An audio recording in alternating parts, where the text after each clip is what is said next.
Oh, hello, friends. Hi, it's Romania Black. And, after a solid year of waiting for Bungo Stray Dogs to return, I feel like I'm Ranpo putting my deductive glasses on and saying ultra deduction powers activate because we're back with season 4 of Bungo Stray Dogs. I'm so excited. So I have been counting down the days. Ever since I found out it was in January, I was like, yes. So I am watching this the night it comes out. I couldn't wait. I was like, we're going to do this. I'm so excited. So last week, did a recap of seasons 1 through 3, which was really nice. I finally caught up with the manga. I got like halfway through volume 13 of the manga and had to stop because I reached to where the season 3 ended. And so I feel refreshed. I feel like I've gotten back with the characters. Everybody's back together. I'm really excited for season 4. And I know everybody in the Discord is as well over on Patreon. So I hope y'all are too. I've missed Bungo Stray Dogs. There's such a charm to it. It's like, I feel like one, it's a charm, and I feel like it's so niche that you almost feel like you're in a secret club if you watch it. I've been berating my brother. My brother has not watched season 3, and I'm like, you need to watch season 3 so we can talk about season 4. And he's just like, I'll get to it. And then he's watching Food Wars or something, so. But I'm really excited, y'all. I can't wait to watch this episode and dive into it and just see what all we get. I will probably, if we get some really cool new names, I will probably research their authors. I can't decide if I want to research the authors for the discussion or if I want to wait till the next episode. I might do it for the discussion because I always like stop the video, gather my wits about me, and then go into the discussion. So I might do that. I might pull them up before we get to it, but we'll see. But y'all, I can't believe this is the first time I'm watching Bungo Stray Dogs with you all week to week.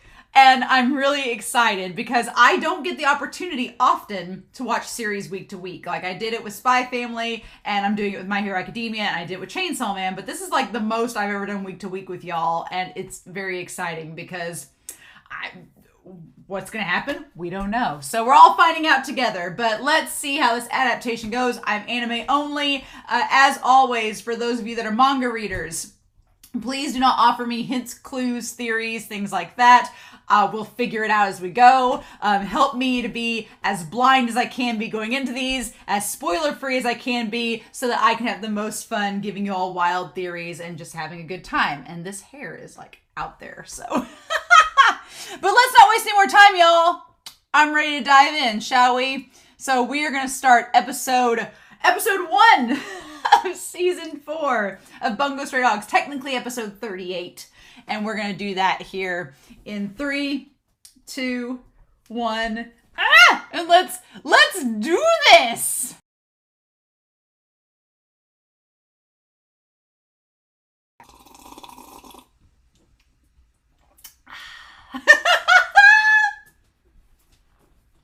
What a great first episode. What a great time to be back in Bungo Stray Dogs. I'm glad I have this ODASAKU mug because I wanted to bring that sucker out. Oh my god. It's going to be so fun going in blind week to week with this show with y'all. It's going to be so fun. I can't wait. I'm so excited. I remember when I thought that Ranpo was Ranpo's dad for the first third of this episode. I'm sorry, but I did some math before starting this second part here. I did some math. So this is taking place 12 years in the past. 12 years in the past is when this is taking place. So I'm going to throw some numbers your way. I was like, man, everybody watching the reaction is going to think I am the dumbest broad in the world, being like, this girl thought that it was Ranpo's dad. I was like, okay, to be fair, Fukuzawa ages like 40 years in these 12. He aged like a whole freaking bunch. He did not age well because he looks way older than 45. I'm just going to say. So Fuku, we're going to do a past versus a present just to give you guys some comparison for numbers. I did the maths, right? So Fuku-chan, our Presidente, in the past, he is 32, and in the present, he's 44 to 45, in that range, right? So he ages a lot. He looks way older than 45 in the anime in the present time. I mean, 32, I can believe it, because that's early 30s. He's hot as hell, but he ages a lot in 12 years. I was like, no. There are some guys, and men and women, both, that they age really slowly and really well. And then there's some that, like, they don't age for a long time, and then they just, like, fall off the cliff. Fuku is one of those characters. He does not age well. Mori-san is like, you were really hot when you were younger. Right? And then Ranpo, who I was convinced was like his own father for a hot second. He's 14 in the past, and we know he's 26 in the present, right? Oda's here for a cameo appearance, right? Oda's here for a cameo. He would be 15 because he would be, if he were alive, he would be 27 in the present time. And then I'm just going to throw Dazai on here just for funs and giggles, that Dazai would be 10 during all of this. And he's 22 in the present. Okay? Fun times. But yeah. Oh man, Fukuzawa's hot. He aged horribly, but you know, I guess being president of an organization. But this opening, right? I loved everything stylistically about this episode. The muted colors, the black and white with like the color pop outlining, everything about this episode. It felt very dark era, but it was dark era but different, and I'm glad. I didn't want it to be a complete remake, but we're gonna get the basis of Ranpo and the president's relationship, and I could not be happier. I'm like, okay, we've done Chuya and Dazai's relationship. We've done Dazai and Oda's relationship. Now the next crux relationship is Ranpo and the president, which makes me excited because usually the characters that have like the flashback arcs at the start of the season are ones that are gonna have a lot of focus. In season 2, it was Dazai. In season 3, it was Chuya. And in this one, it's going to be Ranpo, I feel. And I'm like, yes, please. I love Ranpo. Let's do this. But I also like Fukuzawa gets some focus in this because it says this is a story of one man's struggles and his growth and of parenting. And so that kind of threw me off too. I was like, oh, and of parenting. But no, it's literally him taking care of Ranpo. And him developing this like father-son bond. Because honestly, theoretically, he could be Ranpo's dad. He's technically old enough. He would have been 18. He's 18 years older than Ranpo. He could be his father, technically. So I have a feeling this entire arc is going to tug at my heartstrings and make me realize that Fuku-chan and Ranpo are like father and son. And I just, because Ranpo's parents are dead and he's all alone, he's an orphan, damn it, to the stray dogs. Ranpo's an orphan too. Like Atsushi was. And again, we talked about this in the recap. One of the big themes of this series is the idea of generations. Generational trauma, generational shipping, but generations of these characters growing up together and mentoring and fostering and parenting each other. So you have Fukuzawa, who basically is taking in the orphaned Ranpo. I'm like, oh, it's so sweet. But yeah, and him becoming a parent and learning what it's like to take care of someone else, right? And it's kind of funny, in the darkest of ways, you have this comparison between Fuku taking in Ranpo and then Mori, who's going to end up taking in Oda and Dazai. And you have Fukuzawa, who's kind of like an ideal parent, perhaps, to Ranpo. And Mori, who literally lets his kid die. So it's like, oh my God, Mori, what the fudge? But yeah, oh my God, the opening scene of him just, the wind blowing and the effects, the purple lining with everything. Now I'm like, okay, where's Natsumi going to fit into all of this? Natsumi, the damn cat's going to be involved somehow. But I'm going to just sit here and just fangirl over Fukuzawa being the most attractive thing since sliced bread in this series. And just him just waltzing up in his beautiful robes and everything. He kind of looks like a mixture of if ODASAKU and Atsushi were mixed. I feel like when Atsushi grows up and he matures, he's going to look a lot like Fukuzawa. And we can all hope for that, right? But just the idea of the headlines. And he's just so damn attractive in that opening shot. The hell? But we have divine punishment in modern times. Our war hawks in decline. Purges, killings result in political maneuvering. The truth behind the blood-stained peace treaty. Military cliques keep dying. Diet launches investigation. So, and the Diet being the government. So, yeah, our war hawks in decline. So we have this talk over here, put it down, of war hawks, and lead back to it. Okay, so we're going to put all of our miscellaneous items that is not related to Fuku or Ranpo over here. Man, this episode was so good. It was so freaking good. I loved it. But yeah, so then we get, and of course, we get the idea that Fukuzawa is responsible for assassinating the people during the peace treaty, right? And that's why he's mad. He doesn't want to use his sword because he feels like it's shameful. And so then, man, the OP is great. It's the OP. We've got this, like, seemingly religious organization that's on the stage. I'm assuming it's the stage of the play, but it has to do with the city itself, so it's all going to connect. And then we have Fukuzawa and him going from the shadows. We see the tower, which is interesting. The tower that's, like, on the outskirts of where Chuya's from, so we're going to get connections back to that, maybe. And then Ranpo looking like sluggish, and there's the play poster behind him, and he has the glasses. He doesn't have the glasses yet in the series, so interesting. But then, so the tracks that lead to the base where the agency's secret, like, hideout is, lots of connectors back. And then we see, like, the guy with the claws thing. Is that supposed to be Natsumi, or is that someone else? I don't want to know. We'll find out. I'm assuming that's the old president, maybe, of the agency. But he founded the agency. And then there's blood and feathers on the chair. The secretary's thing. I love Ranpo and him working together. And just... Oh, and then Oda! Oda shows up for 5 seconds and looks adorable. And then there's the... Oh, after Oda, there's the rice and the egg. Oh.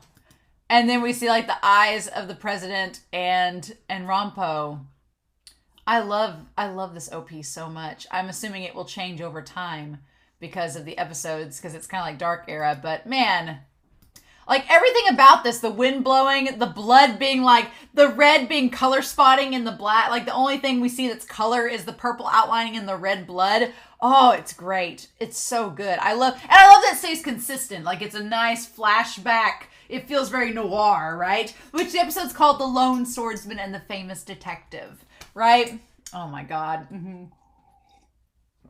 I feel like it's a very noir type of feel, and I'm 1,000 times here for it. But this whole thing with the secretary leading up with him, he had the whole paper scattered out, and it was all just an alibi, and Ranpo figured it out in 3 seconds. I'm a little sad that we don't get more with the secretary, but I like that it's a nice trial for Ranpo to just show us what he can do in the span of 5 minutes, because this guy, like, lays everything out. The guy laying everything out at the beginning, the episode's called The Lone Swordsman and the Detective. I thought for a second that Fukuzawa was going to team up with this guy, the secretary, and they were going to solve crimes and then somehow meet, Ranpo along the way. I was so confused, I'll be honest, because Fukuzawa looks so young compared to how he is now. And I didn't quite know the timeline yet of how old Ranpo was in comparison. I really didn't think that the timelines matched up, and I thought Ranpo would not have been... I thought that he would have been far too young to match the age of Fukuzawa. But no, Fukuzawa just ages a lot in the span of 12 years. He's like... I guess it's like, you see pictures of the presidents of the United States, and they look really young, and then over the course of 8 years of their term, they age considerably. I feel like maybe the stress of his job has aged him just a lot, and it's one of those same deals. Makes sense. But man, yeah, no, I had lots of questions about who Ranpo, if Ranpo was actually Ranpo. And he doesn't have his glasses on yet, so that's another thing that I was like, well, maybe it's his dad. And we're gonna, I had this big scenario thought up until we found out it was Ranpo. This big scenario that it was actually Ranpo's father, and he had a kid, and then Fukuzawa was going to take in the child, and that was going to be Ranpo, which he kind of does. He's taken in Ranpo, so it's kind of the same deal. God, the found family and the fact that Ranpo's like a son to him, I'm going to be done. This arc's going to kick my butt already. I can tell you this. But yes, they have the picture of the president being the woman, and then there's him in the very back. Should have been suspicious. Should have known from the start, right? Very interesting. And of course, Fukuzawa shows us his skills by jumping across the room and across the table to get over to where the assassin is, Oda. God, seeing Oda again, seeing little baby Oda, which he's 15, so he's about the same age as Atsushi and Octagawa in this moment. I want to make note. It seems interesting that you have Oda in the chair next to the table, and on the table right now there are guns. And later on, when he meets Natsumi, he's going to have a book on the table, right? Isn't that interesting? Isn't that a fun little connection to the Dark Era from here? Also, Oda's had the same change of clothes for the last 12 years. This poor man, like, get him a different wardrobe, right? He's just wore the same khakis and the same black shirt since he was 15. Bless this kid. I love the color spotting of their eyes, that you can see how blue his eyes are. And he was an assassin at age 15. Reddish hair and dual pistols. The child assassin so famous in the underground.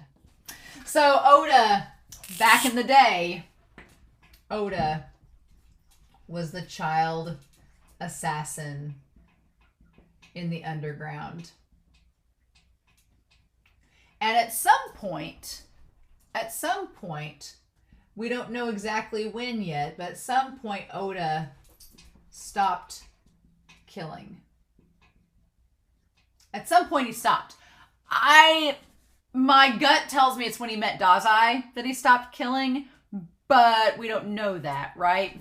My gut tells me it was when he met Dazai, but maybe it could be different. Or it could be Natsumi or Dazai was influencing that. We don't know for sure. But because if we look at the timeline, 8 years ago was when Dark Era happened, and Dazai was 16 8 years ago, 8 years prior, because he's 22 now. So yeah, he would have been 16 back then. Or no, he would have been, I'm trying to think back, 8 years prior, again, not a math major, he would have been 14. So he would have been, so Dazai in Dark Era,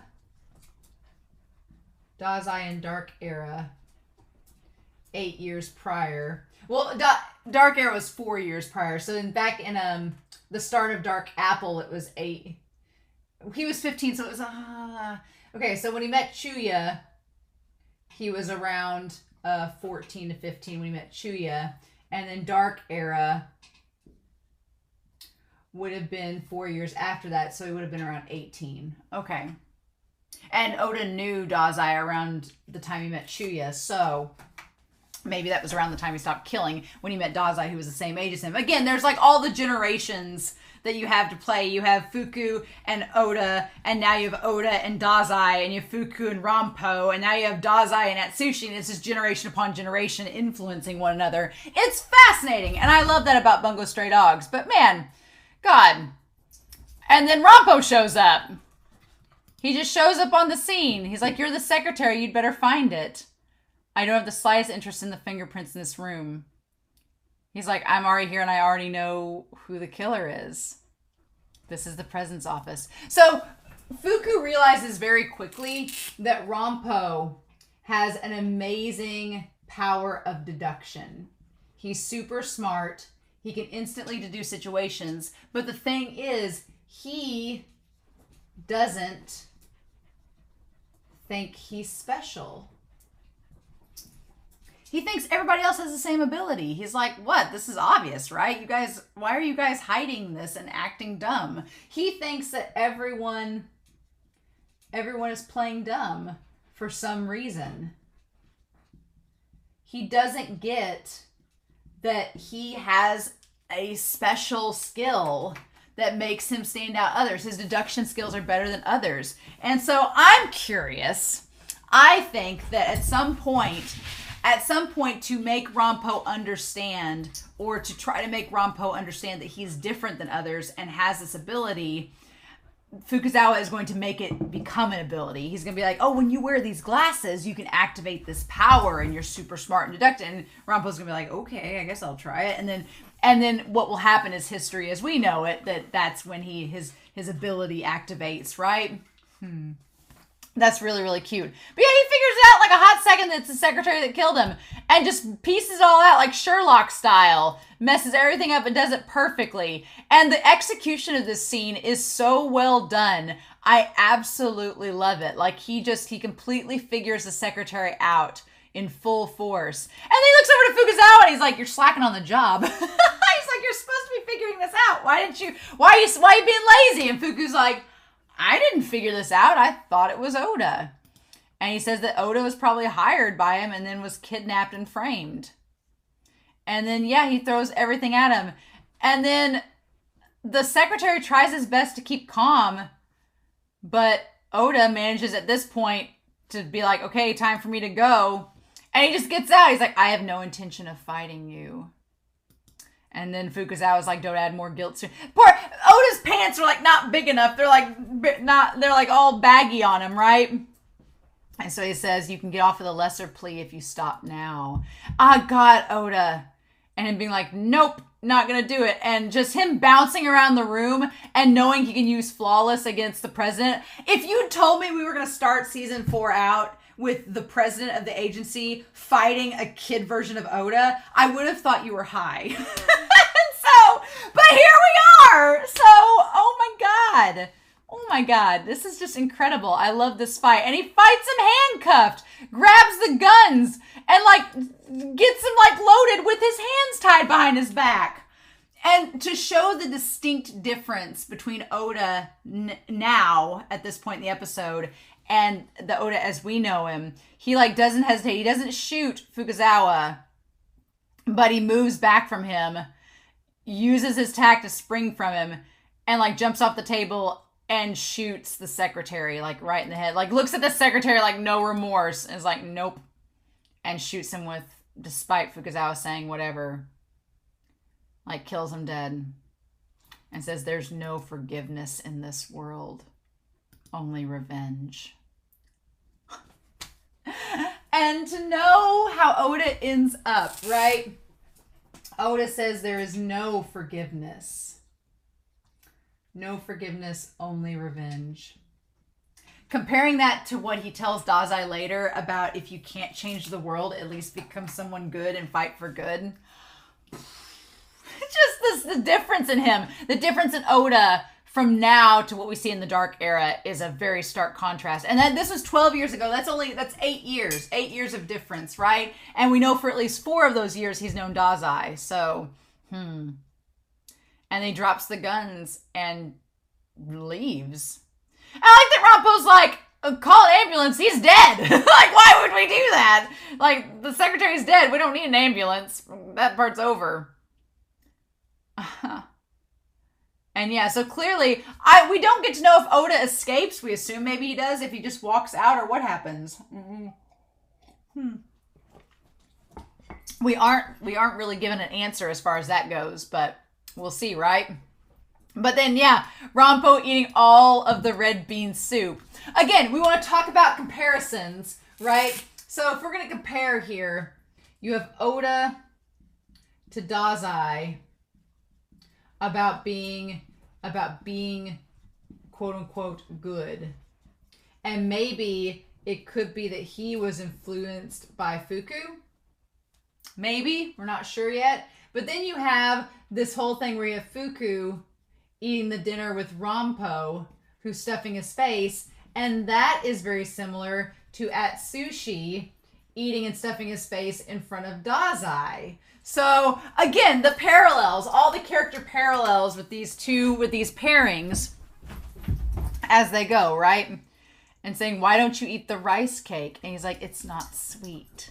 So yeah, Ranpo is all about the sweet things, which I was like, I had to go get like a white chocolate. I was like, nah, we're going to celebrate with Ranpo, having my Bungo Stray Dogs mug and my chocolate, my white chocolate, to celebrate Ranpo because yeah, it's not sweet. Him and L from Death Note would be besties. Ranpo and L would be an unstoppable force. And they would also like rid the world of sweets. And he says, when did you realize the secretary was a murderer? From the beginning. And he's like, he was wearing a coat, right? Who wears a coat when they're sorting documents? Like it's so simple, right? It's so easy. He's like, it's obvious, right? And Fuku's like, oh. And he says, I was a live-in worker at a garrison until I got thrown out for blabbing about the head chief's corruption. So we established some things about Ranpo in this, that he's honest. He's honest and genuine. And he doesn't know how to not be truthful, right? And so he got fired because he pointed out the corruption. And he's like, well, where's your parents? And he says they're dead. And then, of course, we don't see his eyes when he says that because it's meant to be very sad. And Fuku's like, okay, he said, in an accident. That's why I came out to Yokohama. He says, are you full now? He's like, yeah, thanks. Thanks for buying me all the red bean soup. And he takes the tab.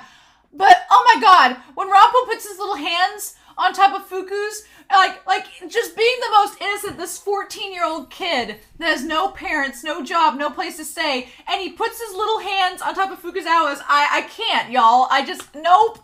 And he says, that's it? Just thanks? You're talking to a 14-year-old boy who lost his parents, his job, and his future. I just gave you a sob story, Fuku-chan. He's like, is that really all you're going to say? That's all you got? He's like, I just gave you the world's saddest story. You're just going to pay my bill and leave me? And he's like, oh, well. He's like, what's that? He's like, it's my contact information. I love he instantly calls him. He's like, I'm a bodyguard. And Ranpo's like, I need a bodyguard. Within 5 seconds, right? Oh, he's like, I'll help you free of charge this first time around. He's like, well, now I'm going to use this. It's so cute. I love it. He's like, I don't have a place to work or stay. He just went out right up to the front desk. Aww. And so he's like, I will help you. I love that he looks like Hanako Kun. He has like the little middle school military vest on, his little cape and his hat. So freaking cute. I'm just going to fangirl right out of my seat in this prequel arc, aren't I? So I love the idea that the murder mystery we're setting up is at a theater. I love that idea. It's very classic, very fun. There's lots of cool things I know they can do in this arc with this. I'm glad I didn't read this light novel. I'm glad I didn't read it because otherwise I'd be spoiled to what happens. But we have the Sekai Gekijo Theater. And there were some names thrown around that's really the reason I wanted to bring Whiteboard Kun out, was because there were some names thrown around that I'm like, I don't know. I can't remember those names. We're going to have to write these down. The manager has had a staff shortage. He's like, I'm sure she'd be open to hiring you if I can finish my job here. I also love that the posters for the play, The Day is a Dream, The Night is Real. I love the posters have like the red feathers with blood on them and like one character's in red and it cuts in half like black and white. A very apt theme of Bungo Stray Dogs that you have the black and white on the poster. So I love it. And so then we meet this woman that is introducing them and they say that there's been some threats. And Ranpo instantly notes that they're not threats, they're warnings. Your job's to arrest the attacker when it happens. She's got a distinct, interesting design. I hope she's not a villain. I hope she's not the one responsible for all of this. You know, she just has that look about her that's suspicious. And she says that we get this letter several days ago. And it says, the angels shall bring true death upon the performers from V. So there's angels bringing true death to the actors. And it's signed V, which could be a whole manner of authors. So we'll see. And it's very ransom note-esque, right? So interesting. And so it's the actors who are going to be killed. I can't wait to see what happens. And she's like, who is this child? He's looking for work. And so she's like, oh, I don't know if we needed this type of work. We have child labor laws to worry about. But Ranpo, he's like, the hag is aside. She's not hiring me. I just love how crass Ranpo is. Like, he's very similar to himself now, but he's much more like much more verbose and like does not have a filter. He's like Ranpo as we know him, but without a filter. Like the more mature Ranpo would at least keep some of these remarks maybe held back just a little bit. It's so cute. He's like, why don't grown-ups ever say what they're really thinking? Same thing with how you're dealing with this guy. The reason you aren't introducing him to the municipal police is because you want him to keep an eye on the police and the police keep an eye on him. In other words, you don't trust anyone. So yeah, Ranpo doesn't know. He's like, why aren't adults honest? He has such a pure heart. I'm like, oh, such a pure heart. I love Ranpo so much. But yeah, they basically get on the job, and that's when they meet the actor. So they meet the lead actor. Do you know what an actor is going through prior to a show? We dive into another world as though we are different people. And he's suspicious. He could be the one behind this whole plot. He could be like a Phantom of the Opera sort of situation. This guy, somehow guys with curly hair in anime are instantly suspicious. And so I feel like he's instantly suspicious. But I don't know, I've trained 6 months for this. I feel like he could be the bad guy. I don't know. We'll see. And so they give him a name. He has all the flowers and everything. And Ranpo like makes a point of bringing up his name. Do you ever end up on your own during your own performance? We're defenseless when we're up there. I love that Ranpo's asleep for this whole like monologue. He just doesn't bother himself with it. It's so cute. It's like on the stage. I'm the lead actor, believe it or not. And he says Murakami, Tokyo. Okay. So Murakami, Tokyo. I will wait to look up that name because I don't want any spoilers coming out. So I'll just wait. We'll just hold off on that. But he's like, the way that Ranpo asks, are you the lead character? It almost seems like, well, are you really? Are you sure? And he seems kind of annoyed by that. And so he's like, the audience is going to decide after all how the performance is. So that he seems suspicious because it seems like whatever he does, he's doing something to leave it up to how the audience views. Like, will the audience view him as the villain or the hero almost is what it kind of sounds like. And everyone, all the other cast members say that it's pretty much a one-man show and they're all just extras. So I'm curious if maybe are all of these extra actors going to gang up and try to kill him because they're jealous of him or angry at him. Maybe they're all going to like work together to have him killed. And that's the thing that they've got to figure out. I don't know. Because like the one guy freaks out. The one guy is just like, he's got a lot of women chasing after him and I've only got a minor role. I'm not even worth threatening. Yeah. So a part of me, when he says maybe I'll become a taxi driver or something once this performance is over, I'm like, if he ends up becoming a taxi driver in the main show, I'd say I'll eat my hat, but that's probably what's going to happen. I feel like maybe Murakami is the target in all of this, and the other actors are all in on it to target him. I don't know. It'll be curious to see how this plays out. I'm very curious. I like a good mystery, right? The one girl eating the chocolates instantly gets Ranpo's goat where he's like, oh, hey. And she's like, it's an affair. It's a tiny association. Maybe they slept with a newcomer. And she like instantly gives him like, yeah, she like goes to give him the treat and then takes it away. There's a person or two they want to kill. So she's like, what did she say here? A tiny association. They might have slept with a newcomer or they broke up and quit the group.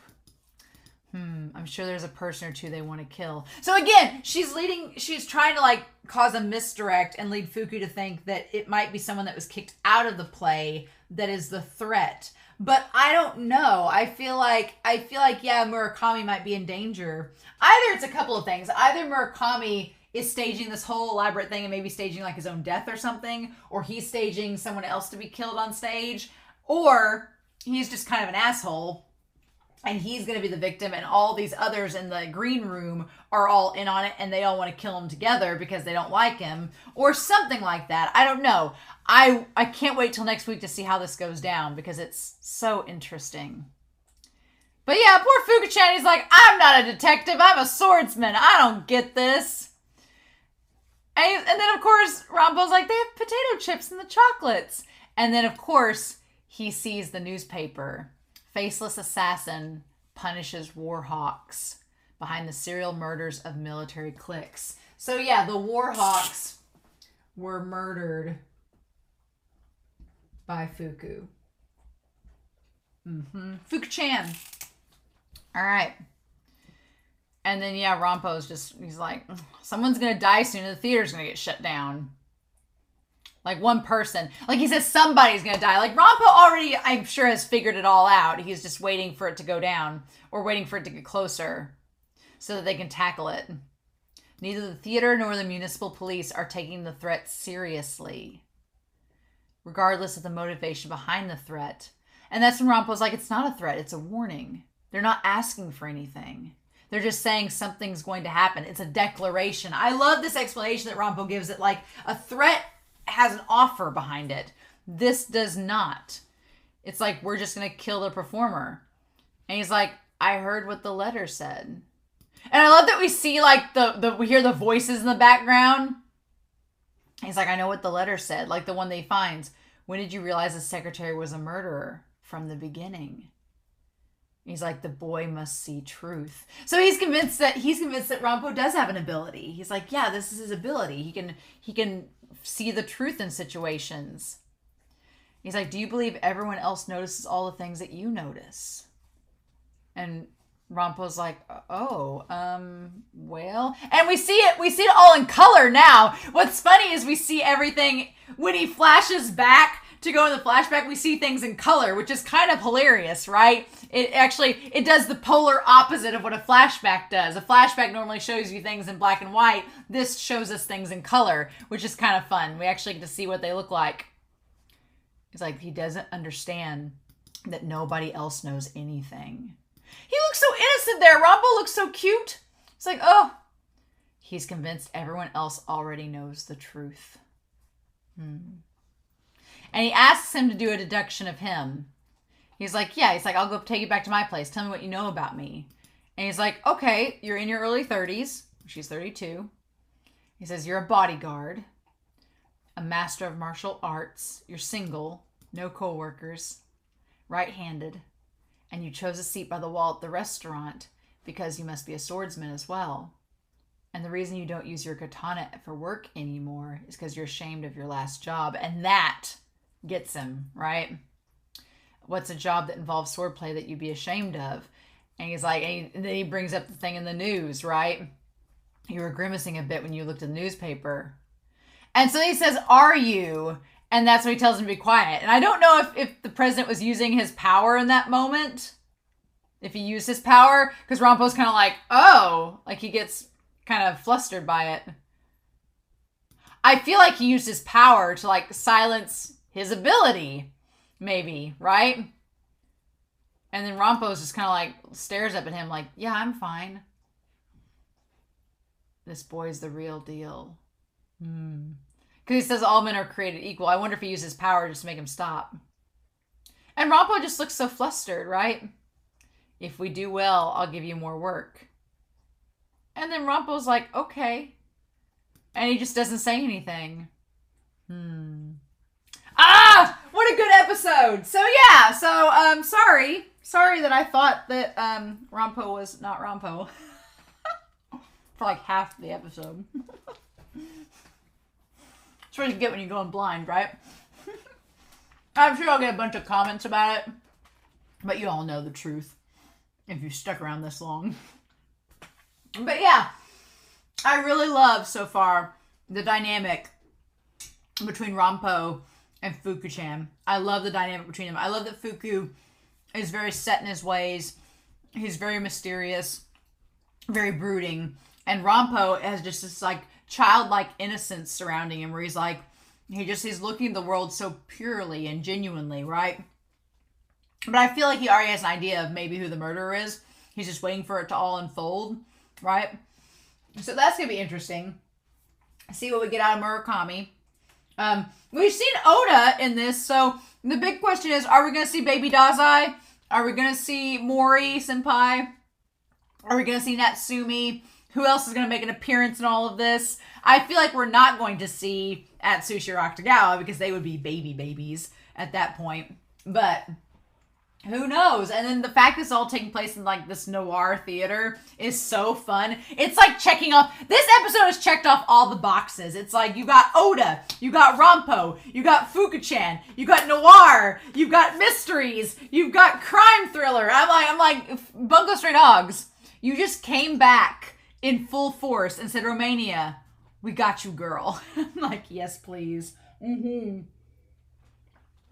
So, please no spoilers, hints, or clues, but I'm really excited to hear your comment down below. I hope you all didn't mind me freaking out, but I'm very, very excited about the second episode. It's going to be so much fun.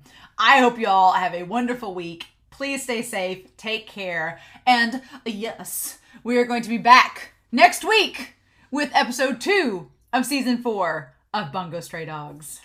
Bye, y'all.